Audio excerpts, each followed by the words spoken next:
Hi, everyone. I am excited to share this interview with Ronald C. White on Joshua Lawrence Chamberlain. Why was Ronald the person that I think would share with you the key insights from Joshua's story? Well, one of the things that's compelling about Ronald and the way he approaches any American leader, including Lincoln, is he really gets into how they become. What is it about them in their beginning? How do they think? What are their activities that I think would really help your story to understand what was the beginning for Joshua and how did he think through things that helped him be successful later in life? There are some other amazing books that Ronald has written. So we're going to have a bonus episode as well on how Lincoln thought through things and how he wrote it down. It's called Lincoln's Letters, but I think to me, it's what I do with Post-it notes, but it's even bigger than that. So I'm excited that you get to hear from Ronald. I'm excited you get to hear his insights, and I hope these leadership stories help your leadership story.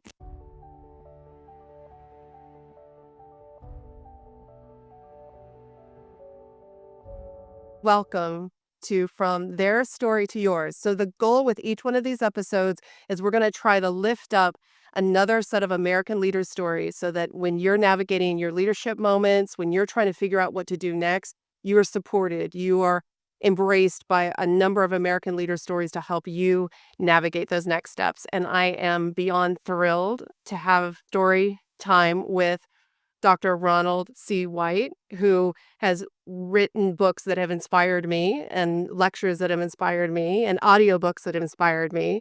So thank you so much for being here today, Ron. I want Elaine, thank you for the invitation. It's wonderful to be with you. a thank you. Thank you. Thank you. And I know your background, but I'm going to cite the book, if everybody can see, Great Fields, because your bio in the back I thought was so eloquent. So, Ronald C. White is the New York Times bestselling author of the biographies A Lincoln, An American Ulysses, Ulysses S. Grant, as well as three other books on Lincoln, and most recently, Lincoln in Private. White earned his PhD at Princeton, has lectured at the White House, and has spoken about Lincoln across the world. He is a senior fellow at the Trinity Forum in Washington, D.C. So, I am excited to hear your perspective on Chamberlain. So I'm going to show it so everybody can see it, not only here in the background, because there's some great stories and leadership stories that people can glean from Chamberlain. But before we start, do you want to just give some background on who Joshua Chamberlain is for somebody who may not be familiar with him? Yes, Elaine, Joshua Chamberlain is known to Civil War people as the hero of Little Round Top, and previous books on him have focused mostly on the Civil War, understandably. But as I began to try to understand him, I realized there was so much more to tell of his story, how he grew up, his family, his church, the college education at Bowdoin College, where he became a professor. He then also, after the Civil War, will become governor of Maine, elected to 4 terms. He will become president of Bowdoin College for 12 years. But I think if you asked him after the Civil War what was most important, he might have answered the lectures that I gave. He was really asking the question after the Civil War, what does it mean to be American? What is America all about in the last third of the 19th century?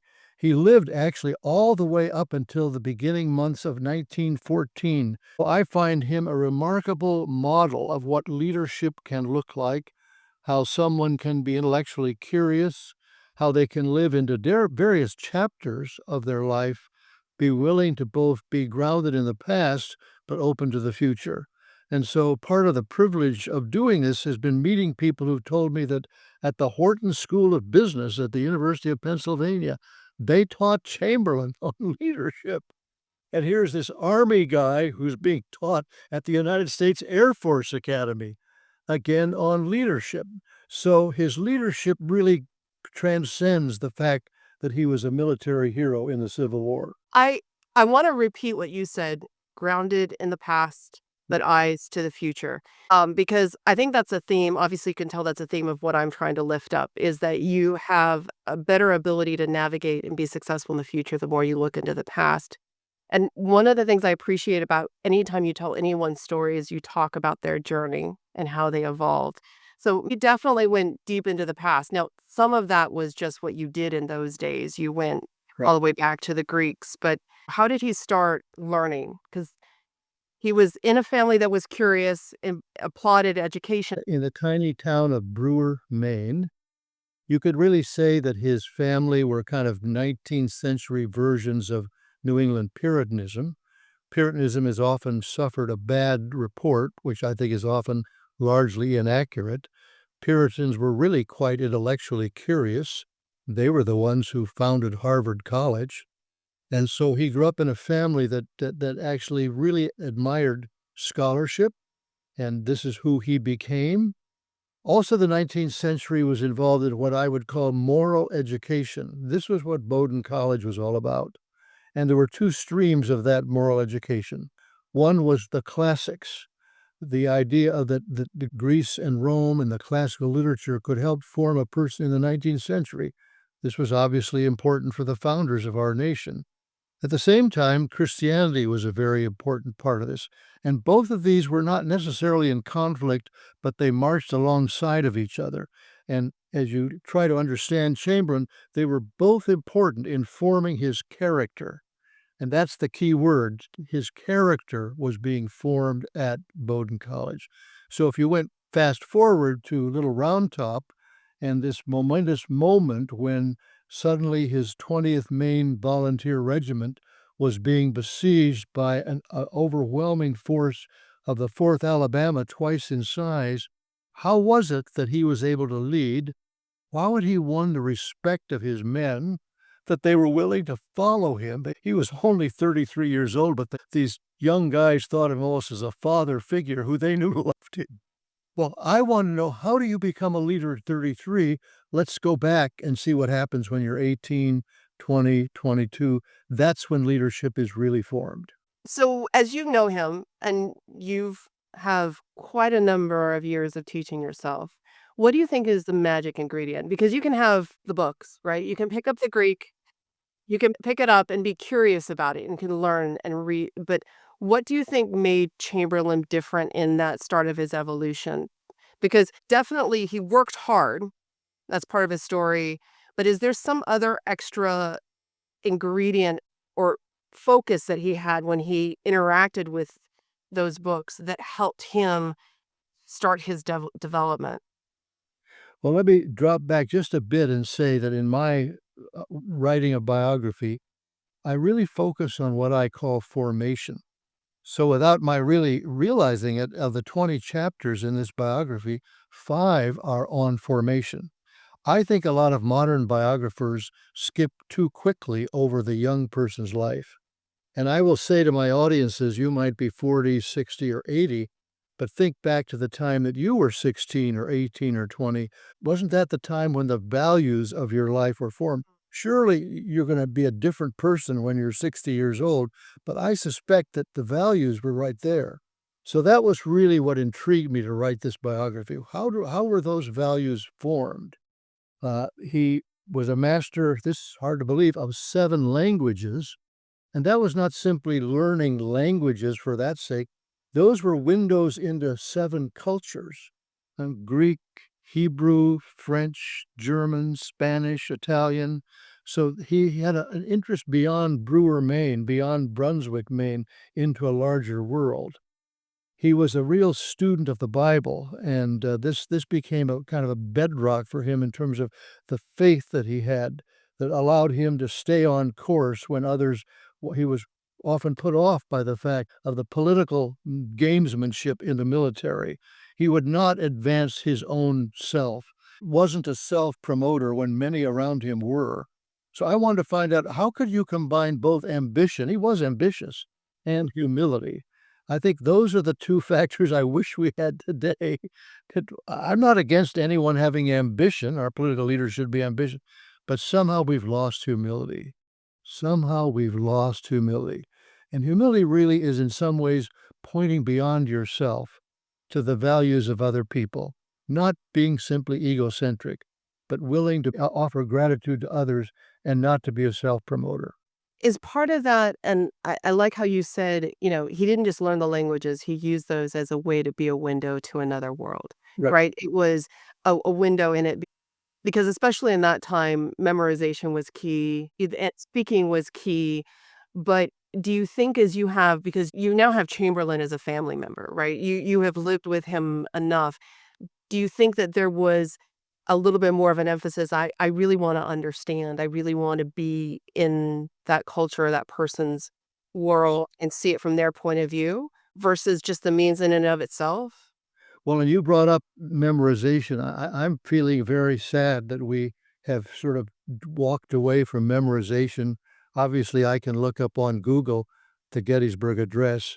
I was with a person at the Trinity Forum just 10 days ago in Alexandria, and a wonderful professor from Stanford University told me this story. His youngest son has just entered Stanford, but when this boy was 6 years old, the father said to him, I will give you $25 and I will take you to Washington if you will memorize the Gettysburg Address. Oh my goodness. So then he brought out his Lloyd Dolph was watching? I missed out on that moment.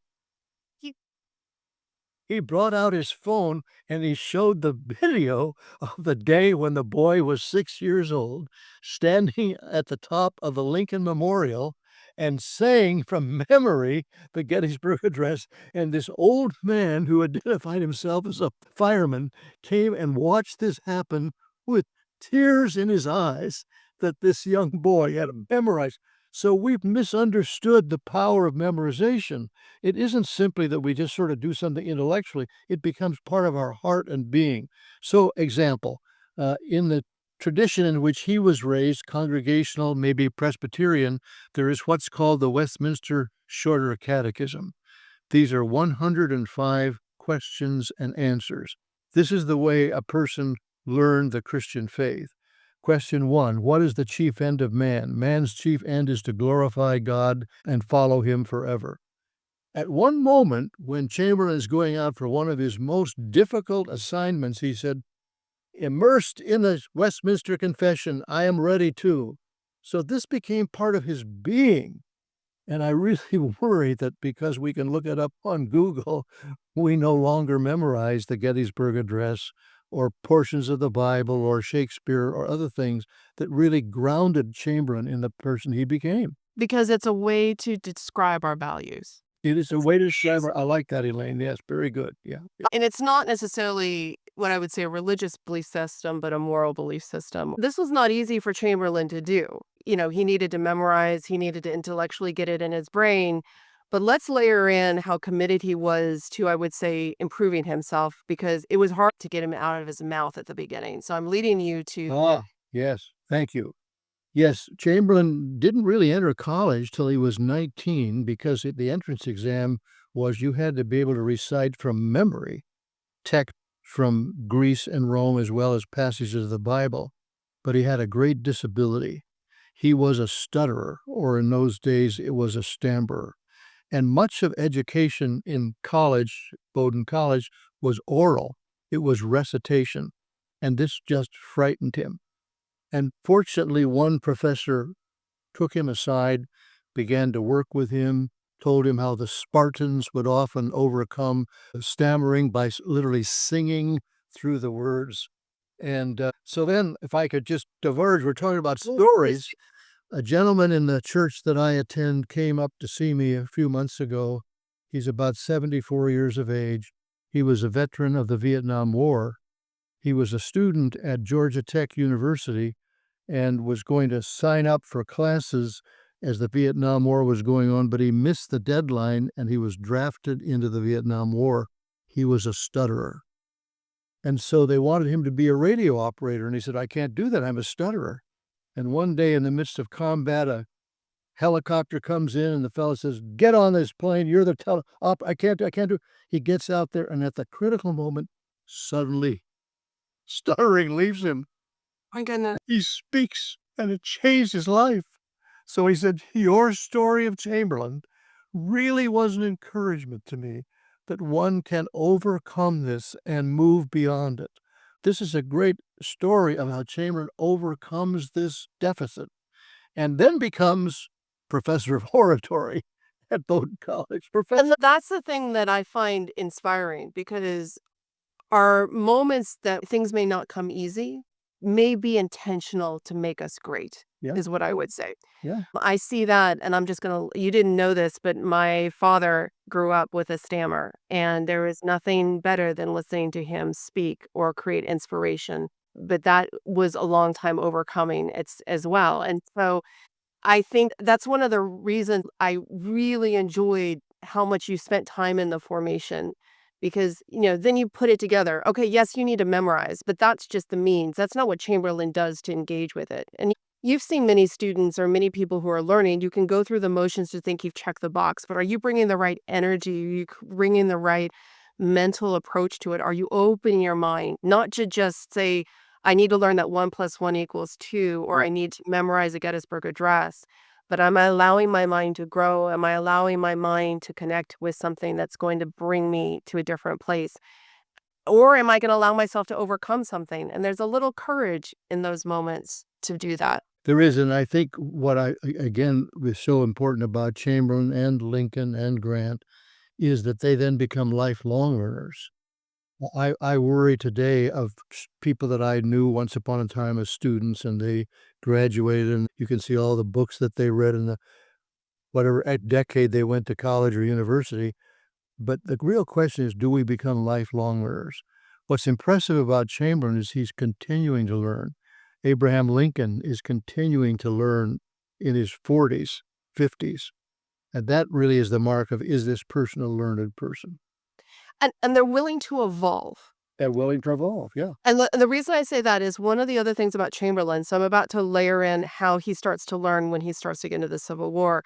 And the reason I want to go there is I will even say from my own journey, I came into life thinking if I learned in college and I learned things in my 20s, then I would have I have some swagger in my 30s and I could kind of like call a shot. And I've been very lucky to have some life mentors who have shown me that no, you're always evolving. You're always putting yourself out of your comfort zone. You're always doing that.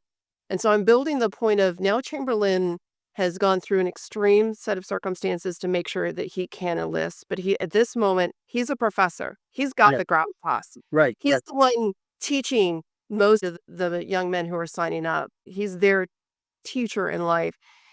But when he goes to learn about that, he is open to learning from people who are student ages. And what I found very interesting was that although he was terrifically appreciative of his own Bowdoin College education, when he becomes a professor, he actually challenges the educational model.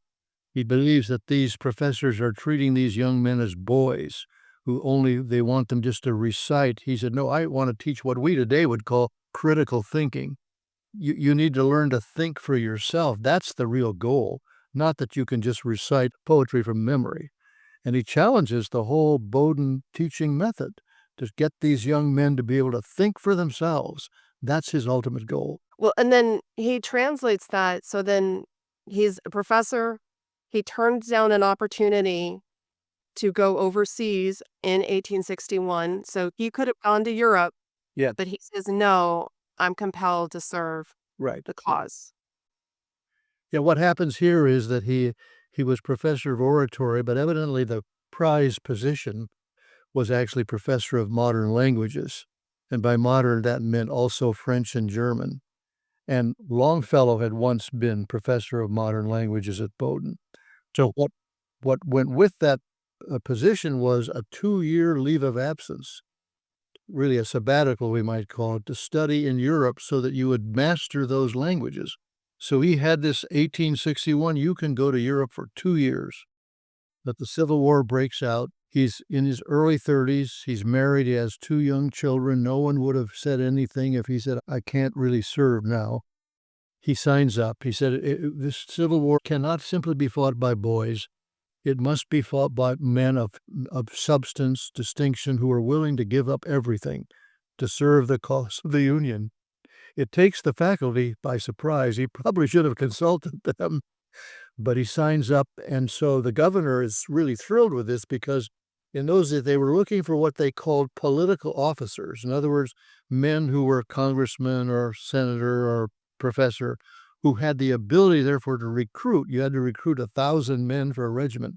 So the governor's thrilled. Chamberlain's already a well-known person. He said, I will make you colonel of the 20th Maine.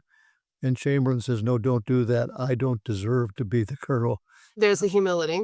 Humility. I have no military background. Make me lieutenant colonel, and I will try to learn and grow into this position. So he turns down being the top guy and becomes a second guy. And then, you're on a get-go here, he has to learn from a fellow that's about 7 years younger than he is. And let's do the math. That puts him in his, what's Albert Ames in his mid-20s. I mean, completely different stages of life. Right. Yeah. So this is quite a story that he turns this down, and then Adelbert Ames, another important Mainer, who is a West Point graduate, becomes the colonel of the 20th Maine. The men do not like him. He's a real disciplinarian. Their hope is that he'll be the first casualty of the Confederacy. But Chamberlain's willing to learn from him. He recognizes that this 26-year-old Adelbert Ames knows a lot more than he does, and he's willing to learn from Adelbert Ames so that he could one day become able to be a colonel of a regiment. What does that say about him? Willing to learn. I mean, really willing to learn. There's a difference between, and again, I'm very grateful that I've had people role model this for me who I have seen be extremely successful, become, and when you watch them talk to somebody at different stages, much younger than them, but honestly go up to them and go, I don't understand that. Teach me. It's a light bulb moment because you always assume that when you get a certain stage of life, you should know it all. And I think when you show that what you learn at that stage of life is nothing, right? The more you should learn, the more you should know nothing. And therefore, learning curiosity needs to be a state of being, not something that we just do till we're in our mid-20s. But the point we're building to is because of the formation, because he has this curiosity, because he's willing to do this, and then eventually because he's willing to humble himself and let Ames coach him and learn from him. He has this moment on Little Round Top. And for anybody who's not necessarily enjoyed all 4 hours of the Gettysburg movie or all the Ken Burns episodes that I have lovingly memorized, I'll let you tell the story of what he's able to do in that moment because he has committed himself to learning and because he's committed himself to his team. Well, he comes in July of 1863. He's leading the 20th Maine Regiment. It started out with 1,000, as I suggested. Now it's down to less than 500 through death, desertion, whatever. He's been asked by the person above him, the brigade commander, to defend the far left line at the top of Little Round Top. Little Round Top is situated just south of the main battles at Gettysburg, and whoever defends that will really end up defending the far left Union line, or if the Confederates were to gain access to it, this could be a turning point in the battle. So as he's there, the regiments from Alabama start coming up the hill. His men literally run out of ammunition. And at that point, he offers the simple word bayonet. And the men together charge down the hill, defeat the 4th Alabama, either killing or surrendering. What's interesting is in the last 2 years, because Chamberlain and Little Round Top have become the most popular place at Gettysburg, Gettysburg has spent $10 million restoring and preserving Little Round Top. And one of the things, they did an archaeological dig underneath the ground there. And what did they find? They found far more Confederate ammunition than Union ammunition, which validates Chamberlain's story that his men had literally run out of ammunition. They had no more bullets to fire. So that's his story, and it's now been validated by the archaeological dig.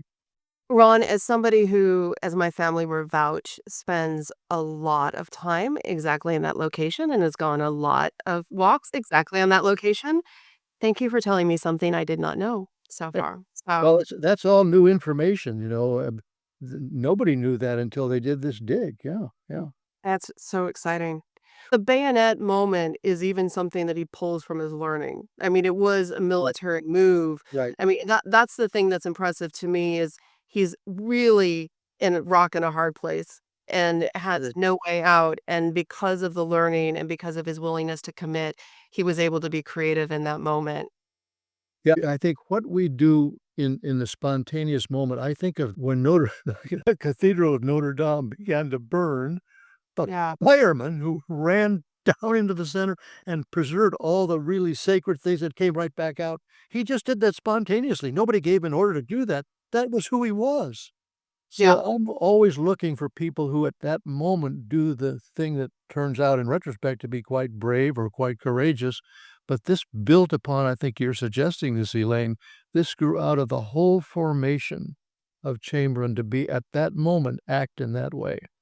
In some ways, it didn't even surprise people. The next day, Delbert Ames, the 26-year-old, writes a note to Chamberlain and says, "I've just heard what you did." And he signs the note, "Love." He signs it, "Love." He admired Chamberlain. I love it.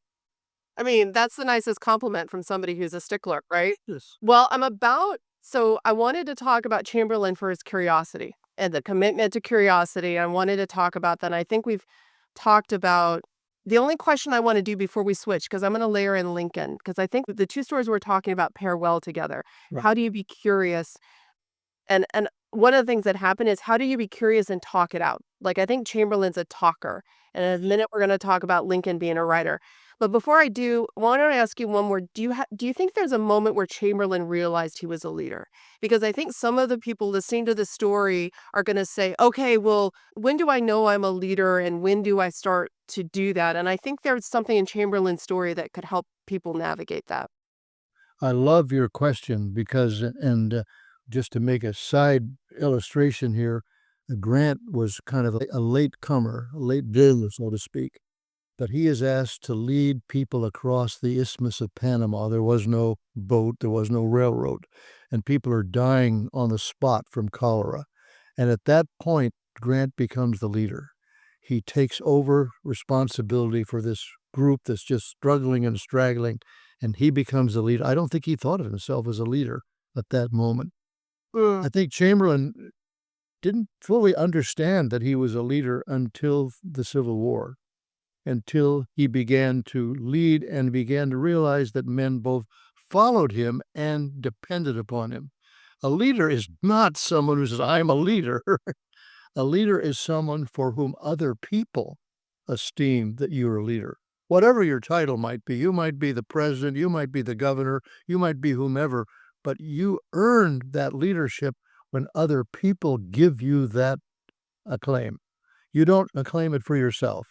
Other people recognize that you are a leader. Am I taking too much of a leap of faith to say it is because of his actions, people then saw him in those quiet moments and then were willing to follow him? Because of his actions, but I would even say that because of the year and a half before Little Round Top, he had Mm. won the right to be heard. He had won the right to be a leader. So at that moment, in a crisis moment, men were willing to do whatever he suggested. They would do it because he had won the right to be their leader. Because of character and values. Character and values, and because he had a deep affection for the men he was leading, and they knew it, that he really loved them and really valued them. A great story here, one more story quickly if we can. Men signed up to serve in the Union Army, and the 2nd Regiment of Maine thought that they had signed up for 2 years and their time of service was up.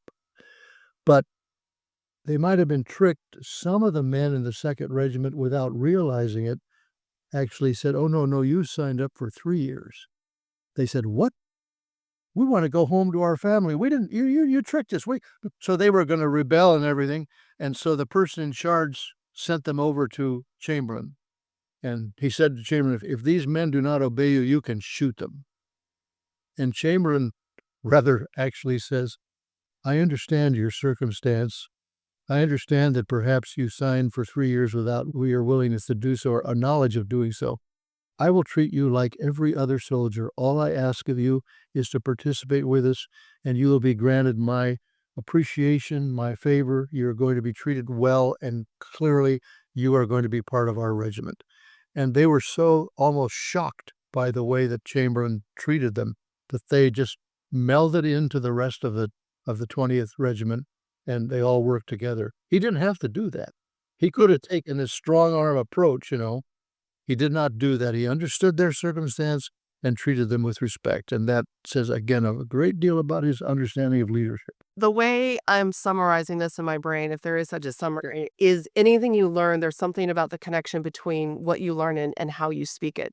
Right. Because even if we say this, we have been in moments where people have said the right words, but we know those words don't have heart and soul behind them. Yes, yes. And as you go back to the story of the boy on the steps of the Lincoln Memorial saying the Gettysburg Address, so there is something about rhetoric. There is something about whatever you believe, just really internalizing it enough and speaking it so that it resonates within you and you believe it, because words and the meaning behind them matter, and they can make such a difference in moments that matter. And I think today part of the problem in recent years is that the words are often written by a speechwriter, not necessarily by the person who's speaking. And so often we sense almost a dissonance between what a person says, but that's not really who you are. And that's because the words were not crafted by that person, but by a speechwriter. These words were Chamberlain's words, and they were deeply motivating to the people around him. Because words and taking time to have words matter. Yeah. And I'm going to use this as a part of a segue, because as we were even preparing for this, I shared with you that I appreciate that you did the audiobooks. Like, I know I'm talking to you, but I feel like I've spent weeks and months with you in a positive way, and that I have you as a positive voice in my head, because I can hear your emphasis. I can hear what you want me to really understand, and what you want me to laugh about, and what you want me to pause about. And I wish with each one of the books, I have to try to imagine that it's not just not a book on the page. How do I bring it to life? How do I make that connection come through? Yes, yes. I like quotes, so I think the quotes make the world go round. So as I was thinking of a quote to summarize my gratitude for you, Ron, I'm pulling from, you can tell I read it a little bit. Oh, yeah. No, so this is from Susan Eisenhower. Really great book, and it's titled When No One Was Looking. And the measure of a great leader is more than the sum of his or her successful decisions, qualities of character, including empathy and fairness, and also central to any person worthy of that status. Sometimes the qualities can only be seen when the public is not looking. And I know, Ron, I have been in the room where I was just one of several hundred. I have watched you in YouTube videos. I have watched you, and I will say you exemplify being a generous spirit when no one is looking consistently. And I thank you for that. Thank you. To be continued. And I'll let you know next time I come to Washington. Oh, absolutely. So for everyone watching, thank you. Thank you for being curious. Thank you for thinking and speaking. No matter the amount of stammer, thank you for thinking and writing it down. Ron and I both hope these stories have made an impact. Thank See you you so much. Thank you.